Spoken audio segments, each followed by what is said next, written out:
All right, here's that video I promised to talk a little bit more about how the half marathon went. At this point, it's kind of old news. I have been very busy. I have been moving.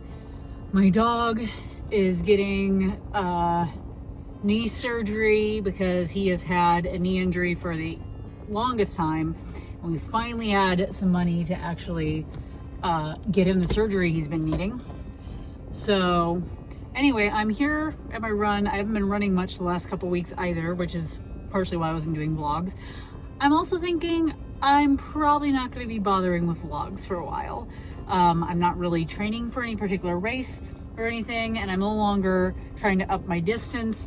My strategy for the hot months of the year that are coming up here is to just stick to 5Ks and 10Ks, whilst just doing like 8 to 10 mile long runs, somewhere in there, just so I maintain my longer mileage training. But I'm planning on focusing a little bit more on speed work and shorter distance runs so that I can fit them in the cooler hours of the day.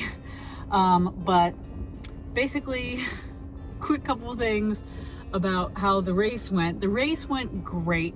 I ended up doing significantly better than I had been hoping for as my plan A solution, or my plan A goal. So that was great.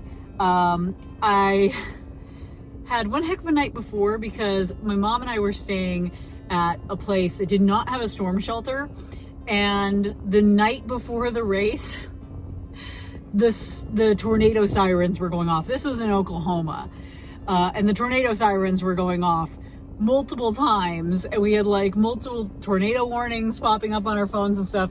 So that was kind of stressful, and we were thinking, oh man, the race is going to get canceled. And they did end up pushing back the marathon start time to the same time as the half marathon, which is what we were doing. So that was interesting. It was so much fun though. I did break the nothing new on race day rule, and it could have been a problem because I was trying to figure out how to carry more water, as I've been talking on this channel about, because they didn't allow hydration vests. Well, I found these cool attachments that could go on my belt that added these bottles that just kind of clip on and stuff. So I was able to carry 2 of these extra, and it actually made my belt more comfortable because it kind of balanced the weight out a bit. So then I was able to have like 3 water bottles, and that was so much better.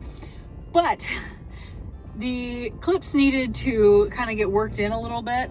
And literally like a mile into the race, I tried to clip one back in and it popped off and went flying, and like I nearly tripped somebody because I was like stopped to try to bend down and grab it and stuff. And it was a whole thing, that whole nothing new on race day rule. I didn't follow that, and it could have been a problem. But it was a great race. I don't think I ended up with any blisters, which was nice, but I did start having IT band issues in the last couple of miles. I think first 6 miles went by with no problems whatsoever. I felt great. Like I was following my strategy of walking any significant uphills to conserve energy, but then otherwise only walking every 2 miles for a short little break. And then around 7.5 miles, my IT band started giving me problems and my feet started hurting a bit, but nothing too terrible. And then I hit like 8 miles, so like a mile later, or 8.5 miles, and then it like went down for a bit. It's like all of a sudden I like got a second wind and I felt great. I don't want to blather too long about this, but basically got pretty worn out by the end of the race, but it was a lot of fun. The weather actually ended up being gorgeous. It was like between 50 and 60 degrees and overcast for almost the entire race. We got drizzled on once for about 2 minutes at one point, but that was no big deal, and it wasn't even enough rain to actually get wet. It was just kind of sprinkled. So it was a lot of fun. My mom finished her half marathon, I want to say in a little under 4 hours. She was walking, and I finished mine in, I want to say it was, I'll have to double check. I'll put the stats at the end. I think it was 2 hours and like 37 minutes and something seconds.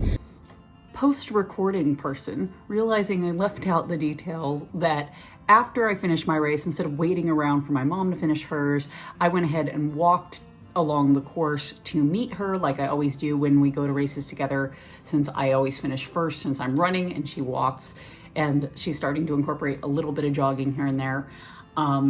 But between me walking back to meet her and then walking her into the finish, and then us walking to our car at the end, because we were not parked at the finish line, we were parked at the start, and it was kind of a loop, so it was only like a mile, or it was like a little less than a mile to where our car was. But between that, I actually ended up walking like an extra like 5.5 miles at the end. So is there such a thing as like an ultra half marathon? Did I do an ultra half? Does that count? Anyway, I just figured I wanted to elaborate there. I wasn't just sitting around waiting for my mom to walk in. Which was better than I was aiming for. I was just aiming to do it under 2:45, so that was great. I'm gonna wrap this up here because there's a ton else to report. It was so much crowd support, which was really nice. Except for that kind of fell apart in the last like couple of miles, and the aid stations started not being as close together, which of course was when I ran out of water on my belt, but it wasn't too bad. It was a lot of fun, and lots and lots of crowd support, lots of fun things going on, lots of fun people in costume on the sidelines, and I had a great time. I am, however, looking forward to taking a break from the longer distances, which is what I'm doing now. Today, I am just doing a little group run at my local running store, and it's probably going to be about 3 miles to 5K-ish. But I'm not pushing hard. It is warm today, so I'm just going to kind of go slow, and I'm working on getting back in the groove. And I'm also wanting to just kind of start incorporating a little bit more strength and conditioning type stuff, as opposed to so much running that I've been doing. But I may not be bothering to vlog past this point, and if I'm not, then I hope you don't miss me. It's just getting to be a little bit of a hassle, and it kind of feels like I'm just saying the same thing every day since I don't have anything I'm training for particularly. I am planning on doing a 5K, the Route 66 5K in Oklahoma in November with my mom, but I'm not really training for that so much as I'm kind of hoping by the time I get to November that I can break 30 minutes on a 5K distance in an actual race setting, but I also don't know what the race profile is for there, so we will see. I'm not usually that close to 30 minutes if I'm just casually running, so I'm the one time I did break 30 minutes was on a track, and I don't even know for sure that I actually broke 30 minutes because I accidentally ran a half lap too far, and then what I did is I basically just cut the time of that last lap in half, and that gave me a little bit under 30 minutes, but I don't know for sure that I actually broke 30 minutes because that first half could have been run slower than the second half. But I counted it for myself, but there's no way of actually knowing now if I have in fact done that. But the sun is glaring. I'm going to wrap it up. I'm going to get going on my run. I'm not going to bother reporting after the run what happened. I just wanted to actually follow through with what I said and talk a little bit more about how the half marathon went. And then I'm probably going to leave you alone for a while unless I've got something that I actually want to share on this channel. I hope your running is going well and you have a good day. Bye-bye.